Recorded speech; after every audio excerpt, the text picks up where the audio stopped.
आप लोगों को एक मैं बहुत अच्छी कहानी सुना रही हूँ। एक समय की बात है कि एक घर में 5 लड़के थे, माँ बाप थे। तो छोटे वाले लड़के की शादी कर दी गई थी। तो उसे नहीं पता था, पहले नाऊ और पंडित जाकर के शादी कर आते थे।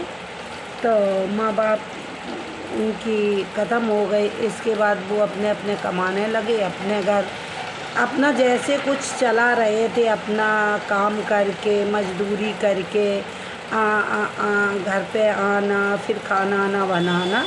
ऐसे एक आंगन में 5 चूल्हे रखे थे। एक आंगन था, उसमें 5 चूल्हे रखे थे। तो एक बार छोटा वाला लड़का अपने जानवरों के लिए घास निकाल रहा था। तो वहाँ से पंडित निकले तो उन्होंने कहा, अरे यार अब तो बहुत टाइम हो गया और विदा करा लो। तो वो कहता, क्यों मजाक करते हो मेरी? तो वो कहने लगे, मजाक क्यों करेंगे, हम क्यों मजाक करेंगे, असली बात है। और आपकी शादी हो गई, अभी गौना नहीं हुआ, अब टाइम काफ़ी हो गया है और चलो। तो उन्होंने कहा, अगर हमारा विश्वास नहीं है तो नाऊ से पूछ लो। नाऊ को बुलाया गया, नाऊ आया, उसने कहा, हाँ बिल्कुल सही बात है, हम लोग तो शादी करके आए थे और वहाँ खबर भिजवा दो। तो वो बोला, मुझे तो नहीं पता है कि हमारी ससुराल कहाँ है, क्या है। उन्होंने खबर भिजवाई, नाऊ गया, बोला विदाई की तैयारी करो गौने की। तो उन्होंने कहा ठीक है।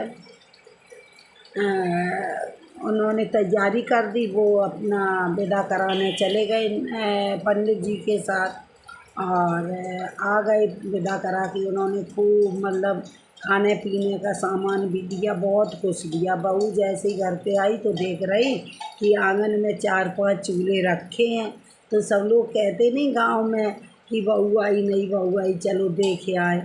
तो सब लोग देखने गए। तो बहू बैठी रही, बातचीत की। इसके बाद में उसने कहा कि एक बूढ़ी दादी थी, उनके पास जाकर के बोलती है कि दादी माँ मेरी सासू माँ का चूल्हा कौन सा है?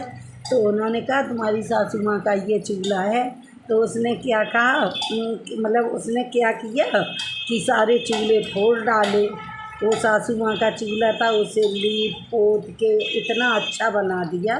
अब वो सारे अपना शाम को आए, जब देख रहे तो कहते कि अरे जब बहू तो ऐसी आई कि अब खाना अकेला बड़ा प्रॉब्लम है, बताओ चूल्हे फोड़ डाले। तो वो कहती, नहीं भैया लोग, आप लोग कमाइए और हम आप लोगों को खाना बना के खिलाएंगे बराबर। तो और अभी तो मेरे घर से इतना आया है, तब तक डेढ़ लग जाएगी, मतलब नया पुराना हो जाएगा। तो उन्होंने कहा ठीक है, बना बनाया मिलेगा, इससे अच्छा और क्या रहेगा। तो उन्होंने कहा ठीक है, अच्छी बात है। तो एक बार वो मतलब पांचों अपना धंधा करते थे, कोई कुछ करता था, कोई कुछ। लेकिन अब चूल्हे पर जब खाना बनता तो लकड़ियों की ज़रूरत पड़ती है। एक उसमें से लकड़ी लेकर के आया, उसमें सांप, मरा हुआ सांप उसी लकड़ियों में था। तो उसने जब लकड़ी उठा के रखी बहू ने, तो छप्पर पड़ा था। पहले छप्पर होते थे गांव में, अभी भी होंगे कहीं ना कहीं तो छप्पर होंगे, ऐसा तो नहीं कि छप्पर ना देखे हो। कई लोगों ने नहीं देखे, बट होते हैं छप्पर। तो उसी पर उठा कर के वो उसने फेंक दिया। तो वहाँ राजा की बेटी नहाने बैठी, नौलखा हार था, वो उतार के रख दिया, नहाने लगी। तो चील ने समझा एकदम से कि ये क्या है चमकदार चीज़, वो चोंच में लेके उड़ गया। उड़ते उड़ते वो वहीं से निकला। तो उसने जब सांप देखा तो हार उसके छप्पर पर डाल दिया और चोंच में सांप लेके उड़ गया। वहाँ राजा को पता चला कि मेरी लड़की का गौना है, तो और नौलखा हार का पता नहीं। तो राजा ने मंत्री से कहा कि ढोल पिटवा दो, जिससे मेरी बेटी का अगर हार मिला हो उसे मैं आधा राजपाट देंगे।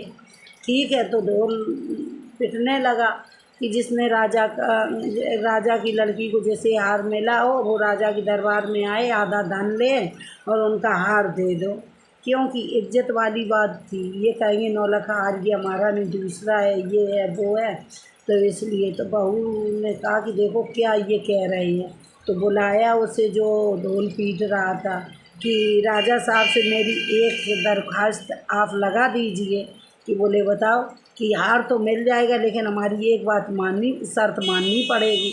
तो उसने जाकर के मंत्री ने राजा से कहा कि उनकी बहू आई है तो वो कह रही कि हम हार तो मिल जाएगा राजा की लड़की का लेकिन मेरी एक बात माननी पड़ेगी। तो राजा साहब बोले कि अरे प्रजा से बड़ी का है कि बुलाओ जाए दरबार में। पहुंची वो बहू पहुंची जाए दरबार में तो उन्होंने कहा कि हाँ बताओ क्या बात है। तो वो कहती है राजा साहब मुझे ना धन चाहिए ना दौलत चाहिए, मेरी एक बात मान ली जाए। बोले कि बताइए।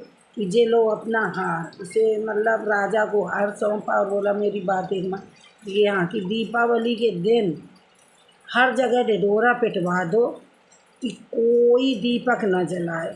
न कि जब कौन सी बड़ी बात है, राजा ने तुरंत ऐलान कर दो कि हर क्षेत्र में ढिढोरा पिटवा दो, अब की बार दीपावली पे कोई अपने यहाँ दीपक न जलाए।